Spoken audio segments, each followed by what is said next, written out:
Bom dia, boa tarde, boa noite. Vamos começar mais um episódio dos Agilistas.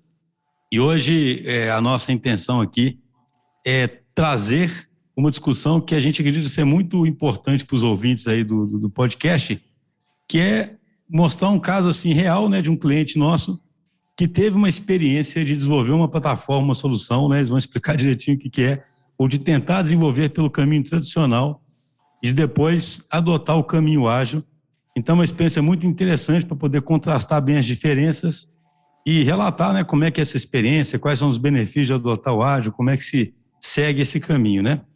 Para falar sobre isso aqui, da parte da DTI, hoje estamos aqui com o Gustavo. Tudo bom, Gustavão?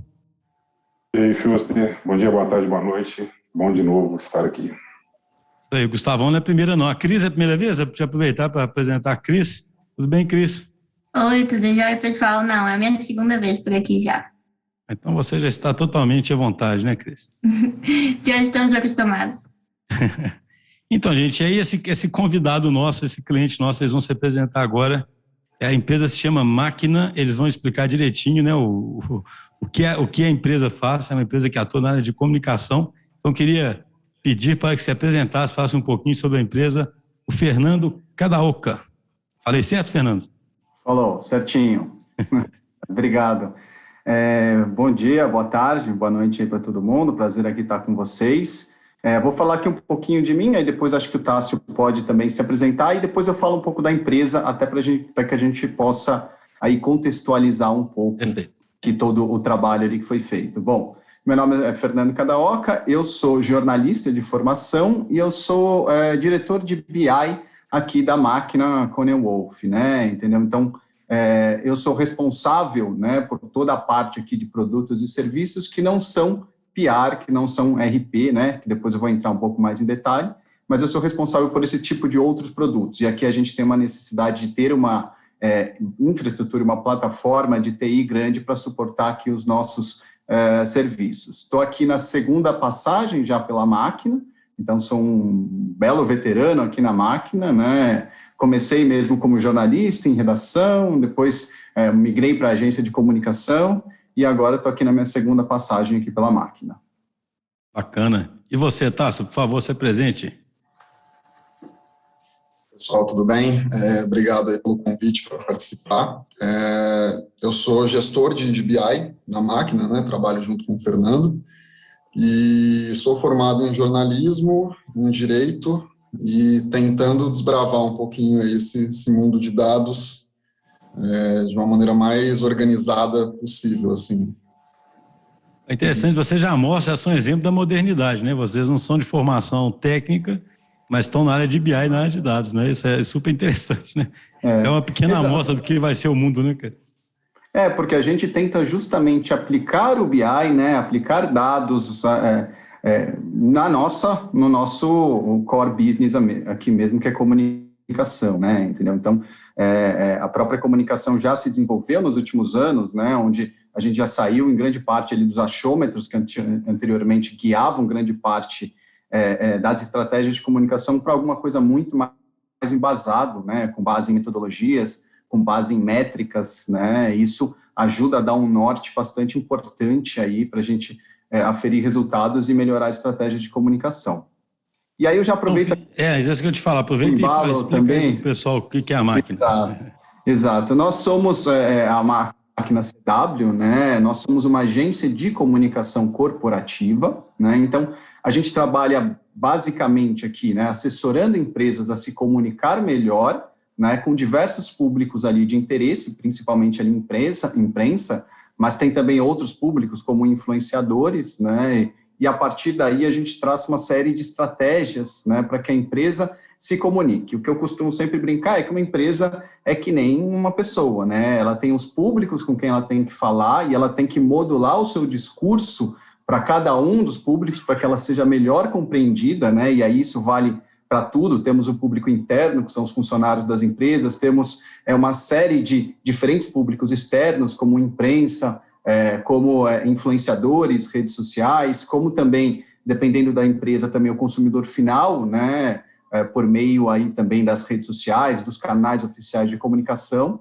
Temos também toda uma parte de relações governamentais também, né, de Public Affairs, que faz parte aqui do grupo, que também ajuda aí nessa comunicação com autoridades, né, e governos.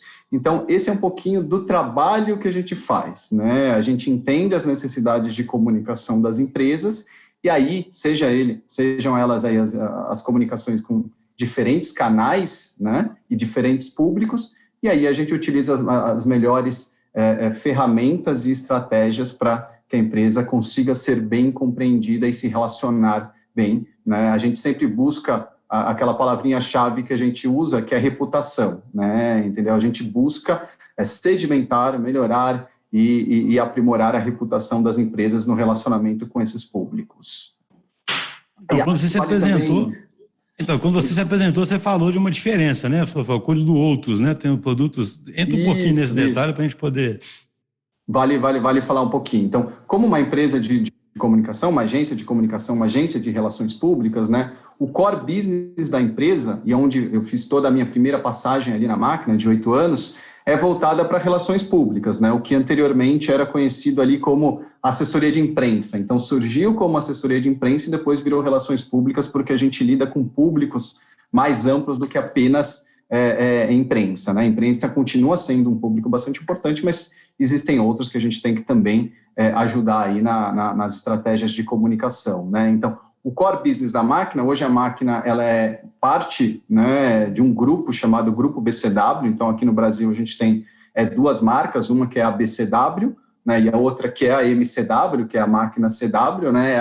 As 2 marcas formam o Grupo BCW e o Grupo BCW é parte da WPP, que é o maior grupo de serviços de comunicação e publicidade do mundo, né? Então, hoje a gente é uma rede ali bem robusta, tanto aqui no Brasil quanto também no exterior, né? E aí, o core business dessa minha área aqui, né, de relações públicas, é a antiga assessoria de imprensa. Então, relações públicas mesmo, RP, de uma maneira mais direta. Então, a gente tem uma série de clientes bastante importantes aqui para a gente, onde a gente presta esses serviços de relações públicas, intermediando e melhorando, né, a comunicação da empresa com esses públicos de interesse, tá? E aqui a gente tem também uma série de outros produtos, que é o que está um pouco aqui embaixo aqui da minha área, né? Entendeu? Então, sendo uma área de BI, o que é o nosso grande desafio, né? É justamente entender quais são as necessidades de comunicação do meu cliente e ver de que forma, por meio de dados, por meio de insights, por meio de uma série de ferramentas, gerar inteligência para que a gente possa tanto mensurar os resultados de comunicação, né? Porque um dos desafios que a gente tem em comunicação é justamente isso, né? Não é produção, né? Não é melhorar a eficiência, produzir mais no menor quantidade de tempo, né? A gente tem um viés ali de subjetividade muito maior na comunicação, né, do que a gente tem em outros segmentos. Então, não só a gente conseguir mensurar muito bem como é que está sendo o trabalho, como é que está sendo percebida a empresa, como também, né, principalmente, utilizar esses aprendizados para aprimorar as estratégias de comunicação futura, sejam elas estratégias voltadas a lançamentos de produtos e serviços, abertura de fábricas, entendeu? Mesmo relacionamento institucional, entendeu? Então, é trabalhar realmente a reputação da companhia. Então, para isso, a gente tem uma série de produtos, né? O nosso produto, talvez aí mais famoso, que é bastante consolidado, tem mais de 15 anos no mercado, é o que a gente chama de IDM, né? Que é justamente a gente conseguir mensurar a reputação de uma empresa na imprensa por meio dos resultados mesmo da imprensa, né? Entendeu? Então, se a gente parar para pensar, né, e aquilo que eu comentei, eu sou jornalista, não sou na área de TI, mas não sei se todo mundo que nos assiste, que vai nos assistir aqui é da área de comunicação, mas a gente tem um desafio muito grande em mensurar matérias, né? Porque tem um viés subjetivo grande, né, entendeu? Então, as métricas que a gente normalmente tem são métricas que a gente considera insuficientes para, de fato, mensurar e medir o que a gente está querendo, né, entendeu? Então, quantidade de matérias não dá para ser medidas, porque uma matéria na Folha de São Paulo, de um jornal um pouco menor, regional, é diferente, o público que ele vai é diferente, a reputação do veículo é diferente, né? Teor da matéria, né? É bem complexo. Exato. Ao mesmo tempo, o próprio teor da matéria, né, entendeu? Então, se ela é muito negativa, pouco positiva, mas, Schuster, dá para ir além também, inclusive. Por exemplo, a gente tem o que a gente chama aqui de matérias dedicadas, que são matérias que falam 100 ou quase 100% sobre a empresa, né, entendeu? Seja falando bem ou mal, mas que fala 100% sobre a empresa. E tem algumas ocasiões onde você tem uma matéria grande e você entra no rodapé, né? Isso, na percepção do leitor, é diferente, né, entendeu? Então, aí a gente desenvolveu, né, uma metodologia, né, baseada em diversas variáveis que a gente considera, né, que impactam ali na reputação, na percepção que o leitor vai ter da matéria, e a gente estabelece um score, uma nota mesmo para cada uma dessas matérias, né, entendeu? Então, cada uma das matérias recebe uma nota, e aí vai dar os indicadores que a gente utiliza, e grandes empresas nossas utilizam, para conseguir mensurar os seus resultados de comunicação. E, né, para a gente voltar aqui no foco aqui do nosso papo aqui, a base, né, a plataforma de tecnologia que a gente tem, né, ela é utilizada para que a gente faça essa parte. Então, a gente imputa ali as matérias, né, por meio aí de um processo de classificação, e aí o nosso próprio sistema vai atribuir a nota e fazer os recortes específicos para que a gente consiga analisar e ter aí diversas visões específicas que vão auxiliar aí em todo o processo de planejamento e também de mensuração dos resultados. Também, eu não sei se o Tássio quer me complementar em alguma coisa também, ou se vocês têm alguma dúvida. Eu queria só fazer uma pergunta, acho interessantíssimo o público entender bem o problema mesmo, antes da gente entrar até no caminho, né, da solução.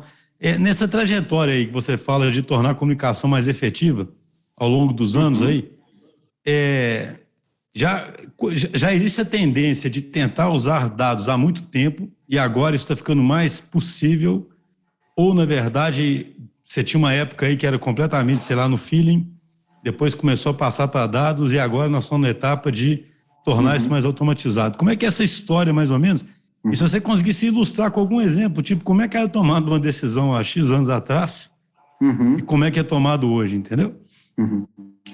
Teve assim, enfim, acho que praticamente todos os segmentos econômicos, né, mas a internet foi uma coisa, esse processo de digitalização foi um processo muito rápido, né, e acho que para todas as empresas ali. Então, não sei se o Tássio aí também concorda comigo, mas a gente teve uma época, digamos assim, mais romântica da comunicação, onde, digamos que a profissionalização era um processo mais incipiente, né, onde grande parte, inclusive, das agências de comunicação foram formadas por jornalistas que saíram, né, da grande imprensa e viram que eles tinham muito a contribuir, né, nesse processo de comunicação, auxiliando as empresas a se comunicarem melhor, né? E aí, nessa época, digamos, mais romântica, porque não existia internet, não existiam redes sociais, nada disso, a comunicação era muito mais direta com os jornalistas, né? Entendeu? Então, evidentemente, se o jornalista ali dentro do processo produtivo de um jornal, de uma revista, já sabia o que era importante, o que não era importante, como funcionava esse processo de produção da notícia,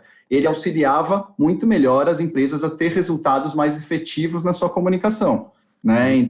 Então, nessa época, Schuster, mais, digamos, romântica, por assim dizer, ela era muito mais no feeling mesmo, né? Entendeu? Tinha muito de contato pessoal, tinha muito métricas que eram muito mais quantitativas do que qualitativas, né? Quantidade de matérias, esse tipo de coisa. E aí, naturalmente, à medida que a comunicação foi evoluindo, à medida que o processo de digitalização por meio da internet também possibilitou as plataformas tecnológicas para conseguir transformar isso de uma maneira mais efetiva, aí acho que o processo foi, de fato, sendo consolidado, né? E aí acho que nesse processo de maior profissionalização das empresas, das agências, né, todo mundo sentiu que, peraí, né, nós somos parte de uma cadeia econômica, né, e todos os segmentos econômicos viram que é muito importante utilizar dados, aprender com o passado, né, conseguir ter retratos fiéis, né, do que aconteceu para que a gente consiga planejar melhor o para frente, né, por que isso não se adaptaria à comunicação, né, entendeu? E aí, a partir daí, que começa esse processo maior. Mas, sem dúvida, isso é suportado a partir né, de uma plataforma tecnológica, né, porque senão não daria para ficar fazendo tudo no Excel, né, e o pior, com base em determinados achômetros assim que a gente pode colocar, né, e o Tássio está de prova, e um dos pontos que a gente pega muito aqui no nosso trabalho é a consistência, né, entendeu? Como, independentemente da gente ter uma metodologia, que é uma metodologia que é única, que ela é consistente, vai sempre existir questões subjetivas quando a gente fala de reputação, a gente precisa ter padronização nos nossos critérios, né, entendeu? Então, esse é um dos pontos bastante importantes que a própria plataforma tecnológica nossa, que a gente agora está fazendo esse upgrade com vocês, certamente nos ajuda a garantir cada vez mais consistência nesses dados, né? Beleza, então, para botar o Gustavão aí na conversa também, então, chegando nesse ponto, vocês têm uma plataforma, né? E acho que ficou bem claro aí, você explicou muito bem o desafio seus. Imagino que é uma plataforma que é um ativo valiosíssimo para o negócio e que tem que evoluir continuamente para vocês conseguirem sempre aprimorar os algoritmos, né? E serem mais assertivos nos scores, né?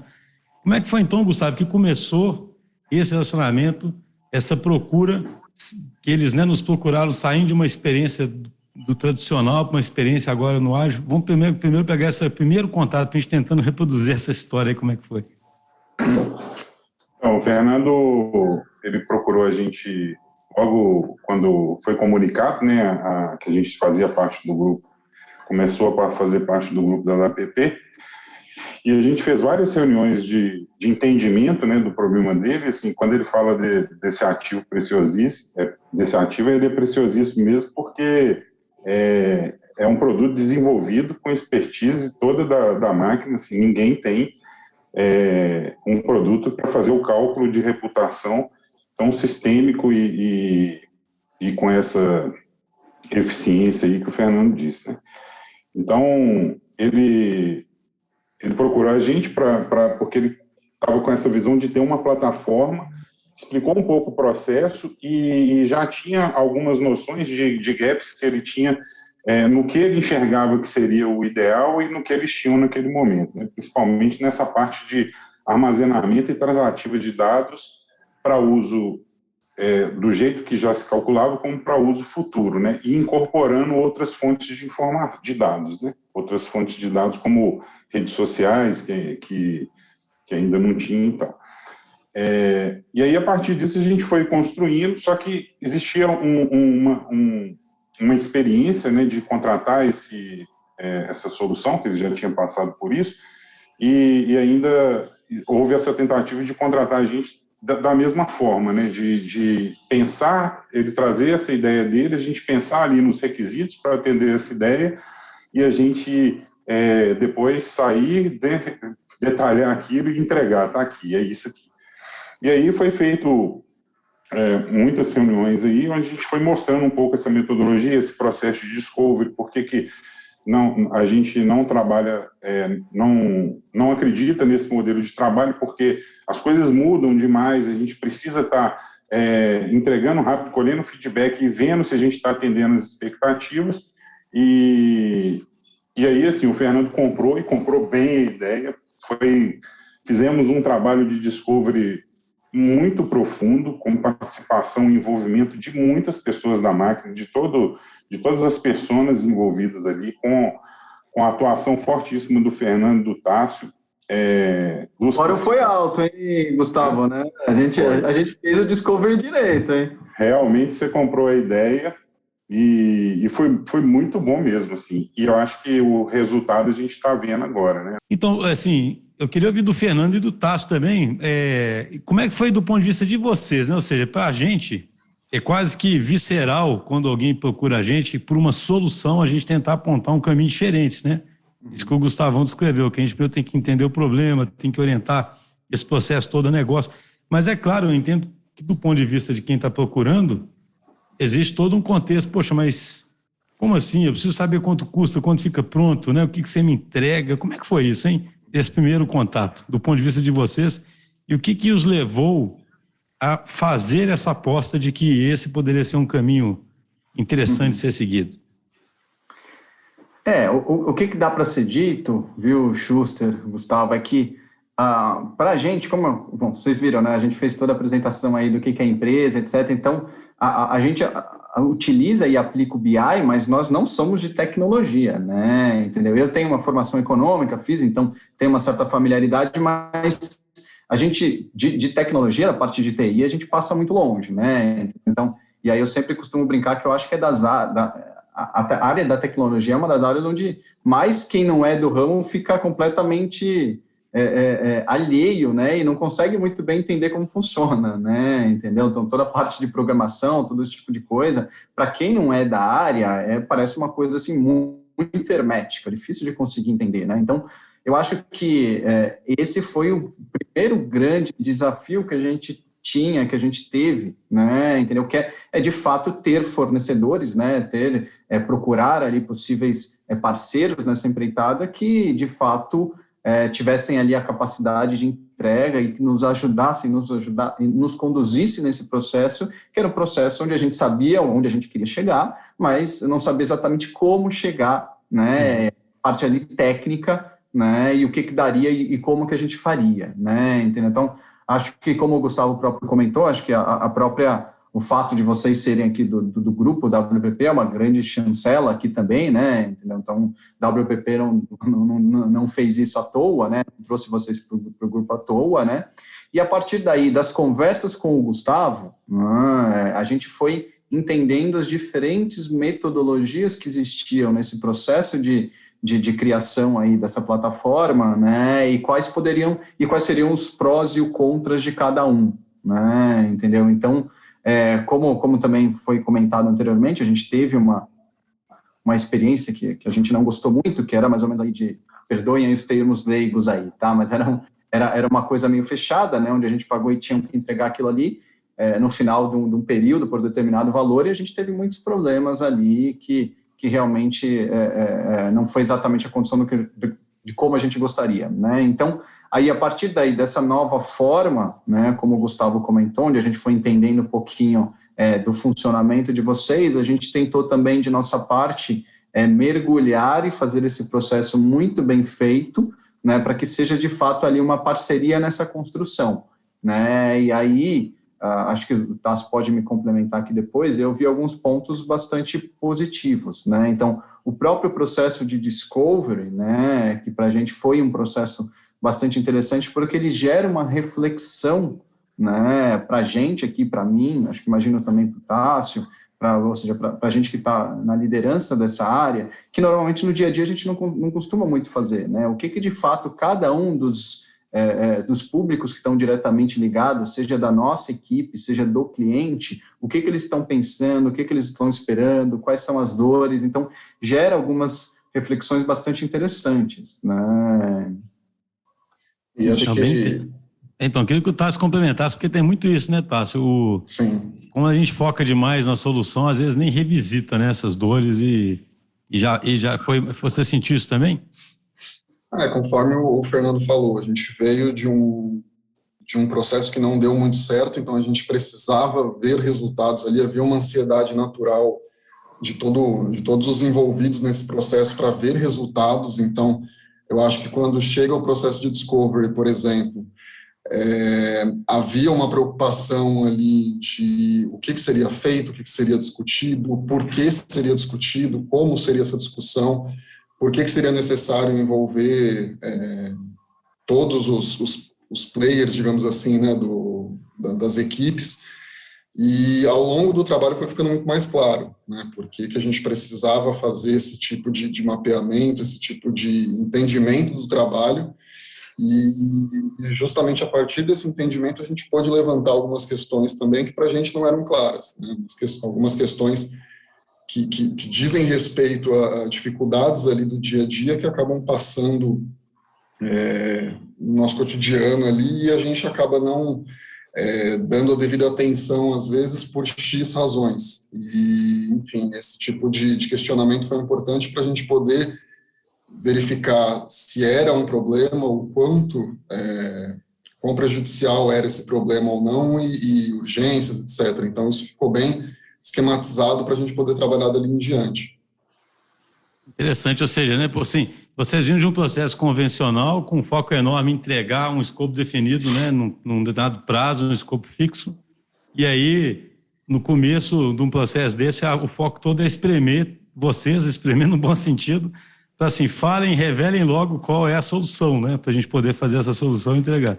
E aí eu queria que a Cris falasse um pouquinho sobre o Discovery, né, porque e o Discovery parte de outra premissa, né? Nós vamos descobrir junto como nós vamos tirar esse caminho para junto ir resolvendo esse problema que vocês têm e entregando valor. Como é que foi essa experiência, Cris, de fazer o Discovery e para um time que já tinha frustrações de um processo anterior e que, portanto, estava ansioso, né? Para poder ter resultado, né? Eles deixaram aí, né? A ansiedade por resultado, né? E aí alguém vai, agora nós vamos dar um passo para trás, nós vamos fazer um Discovery, né? Poxa, mas eu quero ver resultado, eu já sei o que eu quero, né? É muito comum isso aí e muito legítimo, porque muitas vezes é claro que todo mundo tem ótimos insights sobre o que precisa, né? Mas ainda assim é interessante ver como esse Discovery foi importante, né? O que você nos conta aí desse Discovery, Cris? Eu acho que o Discovery foi uma etapa fundamental que o Fernando e o Tassi comentaram, né? Para o entendimento da DTI. A gente precisa entender o que a máquina faz, qual que é o objetivo que a máquina tem com aquele produto, o que ela quer entregar para o cliente final dela, para depois a gente conseguir propor uma solução.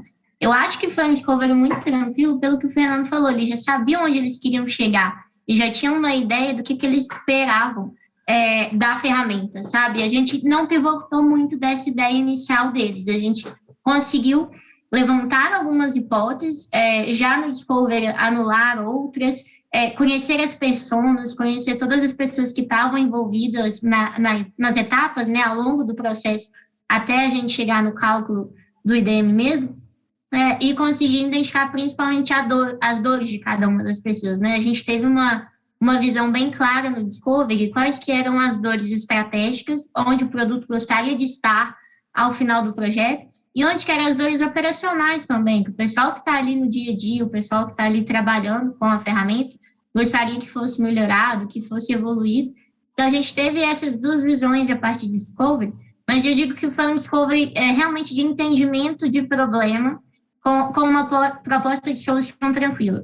Eu acho que o desafio que nós tivemos depois beleza, entendemos o que a gente precisa fazer, como que a gente vai mostrar para o time da máquina que a nossa geração de valor é constante.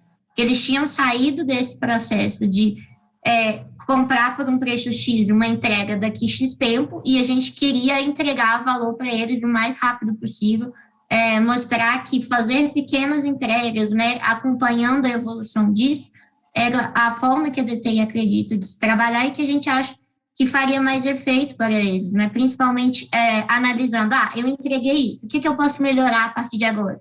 Ter uma conversa com o usuário, depois que ele está utilizando um pedacinho da plataforma e não um sistema inteiro que a gente acabou jogando fora. Eu acho que esse foi o grande desafio assim, de resultado do Discovery. Interessante. Como é que é a sua perspectiva, Fernando? Porque isso realmente eu sempre fico brincando, né? A TI, nós somos da TI aqui, podemos brincar com isso. Tem gente que chama TI de tempo indeterminado, né? TI é tempo indeterminado. Então, ou seja, existe um passado aí, né? Frustrante, né? Do negócio com a TI, sabe? E as coisas não sendo entregues e a expectativa às vezes muito alta e você acaba caindo num ciclo vicioso, aí tenta definir mais a solução e o ágil vem, inclusive, para quebrar isso aí, né? Mas como é que foi? Como é que foi? Porque é interessante ouvir os dois lados, né? A Cris falou assim, a gente tinha que mostrar que é válido entregar incrementos e evoluindo. Ao mesmo tempo, você fica do seu lado. Como é que eu tenho certeza, né, que eles estão realmente mencionando valor, que está valendo a pena isso, que eu não estou perdendo o controle, né? E que eu estou com um poder de decisão legal e estou sabendo que estou gastando bem o meu dinheiro. O que você nos conta aí? Aqui dá para dar um depoimento aqui bem pessoal mesmo do que eu senti ali na condução desse processo como um todo, né, entendeu? Então, ele é um processo, eu sempre brinco ali, estava até conversando o Gustavo conhece, né, o Rodrigo Barneschi, que é o meu par ali da BCW e tal, que, na verdade, do que eu senti aqui desse projeto e da metodologia ágil, a gente, na verdade, não é que nem anteriormente, que você faz uma decisão grande ali no início e depois espera ser entregue aquilo ali, né? Como se fosse um carro. Você vai lá e fala, você decide que eu quero aquele carro, vai lá e compra e depois eles te entregam, né? esse daqui, o processo que eu senti daqui, é que é uma série de pequenas decisões tomadas aqui no dia a dia que vão ajudando a construir junto essa plataforma que a gente deseja, né? E todo esse processo fluido, né? De uma maneira fluida. Então, isso foi um ponto que eu achei bastante relevante. Evidentemente, tem um outro lado, que é o seguinte, precisa de uma dedicação nossa aqui, né? Entendeu? Nossa, minha, do Tasso, a gente tem que acompanhar as reuniões, né? Então, tem, de fato, uma demanda, né? Uma necessidade grande aqui, né? Principalmente aqui de tempo, aqui nosso, só que ele nos permite fazer esse acompanhamento muito em tempo real aí do que está sendo desenvolvido, de quais as dificuldades que foram alcançadas, que foram encontradas, de possíveis soluções, de priorização, né? E aí eu destaco muito aí o papel da Cris, que foi muito importante nesse processo todo, porque ajudou a fazer a ponte muito bem entre a gente, que volta a falar, não somos de TI, não entendemos de TI, né? Somos de comunicação, com essa parte mais técnica aí, seja a parte aí de vocês de desenvolvimento, de dados, até eu já estou um pouco mais familiarizado com as divisões aí, ou do negócio, enfim, de vocês, entendeu? Então, que ajuda a fazer essa ponte muito bem, né, entendeu? Então, isso que me chamou bastante atenção, né? Eu consigo estar muito mais próximo de vocês, né, do desenvolvimento do projeto, fazendo possíveis correções de rota ou priorizações que são importantes, falando, não, gente, não vamos perder tanto tempo assim com isso daqui não é tão relevante para a gente, é o outro, né? Então, essas pequenas decisões do dia a dia, eu tenho certeza que elas são muito eficientes do ponto de vista do projeto como um todo, né? A gente vai conseguir ver que a gente não perdeu tempo onde não precisava e a gente investiu, de fato, os recursos das pessoas no que é importante, no que vai gerar valor aqui para a gente. Né? Então, esse foi o que eu mais senti aí desse projeto como um todo, que na verdade é o que está ainda acontecendo aqui, né, no dia a dia. Fernando, tem tão legal o seu depoimento, porque tem tanta sabedoria aí nessas palavras, porque, por exemplo, quando você fala, né, existe uma eficiência de saber o caminho, né, e não, porque assim, eu achei super interessante isso, porque na tentativa tradicional, você tenta tomar decisões no momento onde você não tem condições de tomar aquela decisão, e são decisões que são altamente comprometedoras, entendeu? Porque alguém te bota, né, a faca ali nos pescoços para você tomar aquela decisão, porque é a hora de você tomar a decisão. E, teoricamente, você está otimizando seu tempo que você está tirando uma reunião para tomar aquela decisão. Só que lá para frente, aquela decisão pode não ser a mais certa, simplesmente porque durante o processo você aprendeu um tanto de coisa que você não sabia naquele momento. O outro lado da moeda é que você tem que se dedicar, mas, poxa, se é um ativo essencial para a empresa, tem que se dedicar mesmo, concorda, né? Ou seja, é muito interessante. Um lado é assim, eu tenho que dedicar, o outro lado é o seguinte, poxa, o que eu percebo do meu negócio, de fato, reflete no meu ativo, né? E então, ou seja, aquele ativo agora está entranhado no meu negócio e eu consigo tirar proveito dele. E acho que é mais importante ainda, Schuster, a gente fala do projeto mesmo que a gente está tocando aqui, né? Ele não é um projeto pronto que eu vou pegar ali de prateleira e, ao mesmo tempo, também ele não é um projeto modular que eu pego uma estrutura e vou adaptando às nossas necessidades, né? Essa plataforma que a gente tem é uma plataforma única, a plataforma de BI, que, como acho que o Gustavo comentou aqui um pouco anteriormente, foi desenvolvida in-house, internamente nosso, e que a gente chegou num determinado momento que a gente julgou que era extremamente valoroso para o nosso negócio, que a gente aprimorasse essa plataforma, né? Entendeu? Que era já uma plataforma super robusta, mas que a gente tornasse ainda ela mais eficiente e que nos possibilitasse, né, como certamente vai nos possibilitar daqui a pouquinho, quando a gente finalizar o trabalho, fazer todos esses outros cruzamentos de dados e informações, não apenas imprensa, né, entendeu? Então, essa segurança ali para o sistema e essas possibilidades futuras, elas foram inteiramente criadas para um projeto que não existe outro, né, entendeu? Então, acho que esse processo todo é ainda mais relevante, né, porque não dá para você necessariamente pegar e falar, experiências anteriores, né, então, evidentemente, alguma coisa, similaridade e alguma aprendizado de outras, certamente a gente vai poder ter, mas a gente não tem um produto similar. A criação de um produto novo. E você, Tasso, como é que foi a sua percepção ao longo desse processo todo? Você compartilha essas mesmas percepções, Fernando? Não, foi muito boa. Acho que isso eu já falei para todos os profissionais envolvidos também. Eu acho que me chamou a atenção, ou pelo menos eu gostei da organização que foi feita, então eu acho que a gente sempre sabia exatamente de onde estava partindo, para onde estava caminhando, o que seria feito. A gente não é da área, como o Fernando já falou, já frisou, então, assim, alguns erros que aconteciam no meio do caminho, a gente, até hoje, naturalmente, né, vai ficar sem saber a dimensão daquele erro de fato, se é algo que demanda uma urgência muito maior ou não.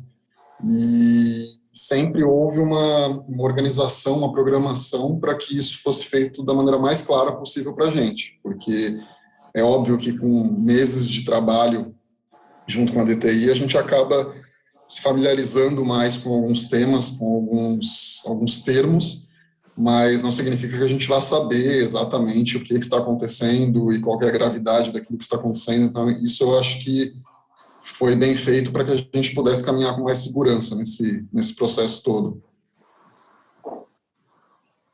Então, perfeito. E a gente está caminhando aqui para o final, eu queria entender o futuro, né?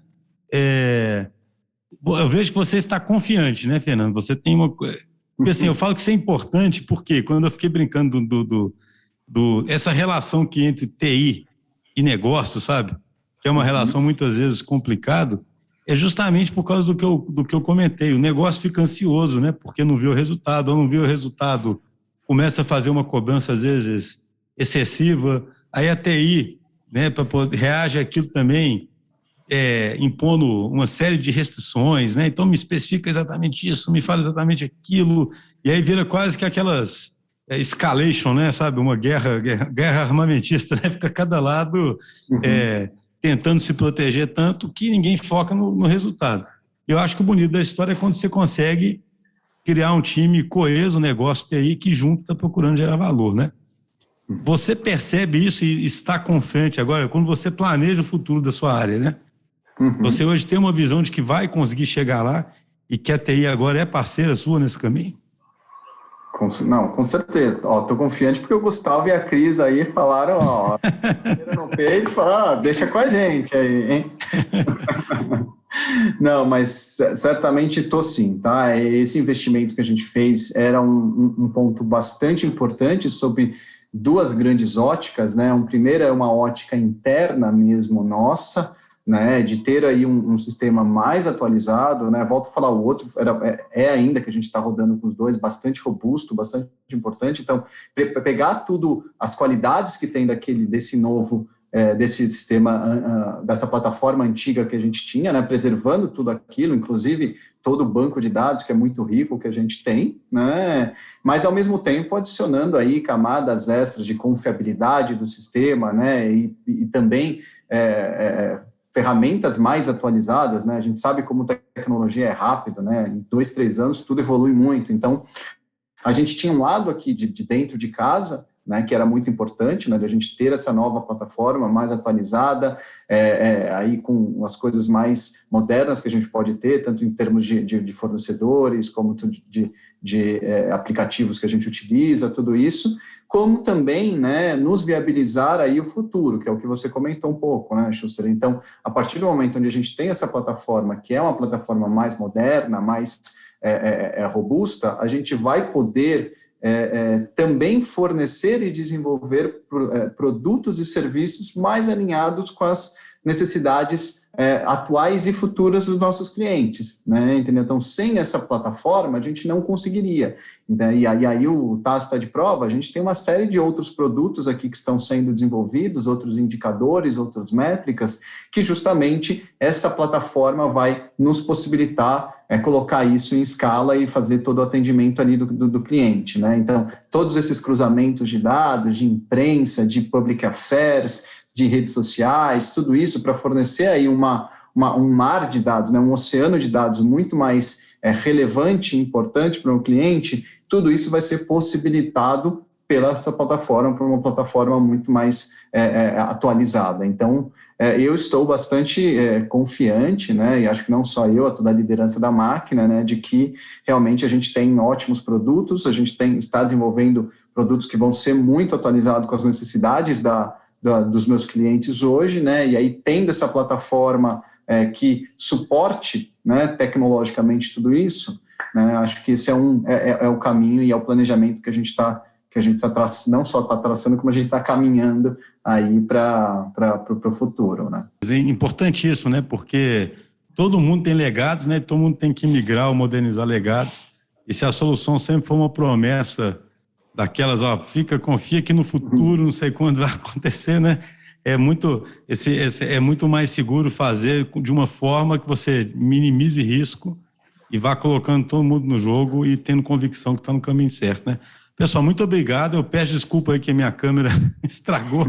Sei o que é isso, já cliquei 1000 vezes aqui, resolveu não aparecer. Achei a conversa excelente, acho muito gostoso ver isso assim. O que eu acho legal é que quando a gente consegue criar essa liga entre os times e consegue junto ficar procurando esse resultado, nós somos um time único, sabe? A gente é um time único que está procurando gerar resultado. Imagina onde podemos chegar, né? Eu acho que o espírito é bem esse, sabe? E isso foi demonstrado aqui, né? Então, a gente agradece aí a presença e a confiança de vocês. Espero que a gente possa, no futuro, ter outros episódios contando outras experiências aí, né? Até onde conseguimos chegar. Com certeza. Obrigado aí para todo mundo aí pelo convite. Acho que o papo foi ótimo. Valeu, gente. Um abraço para todos. Pelo convite aí. Um abraço. Valeu, Tassi. pessoal. A gente, Luiz, Gustavão. Abraço.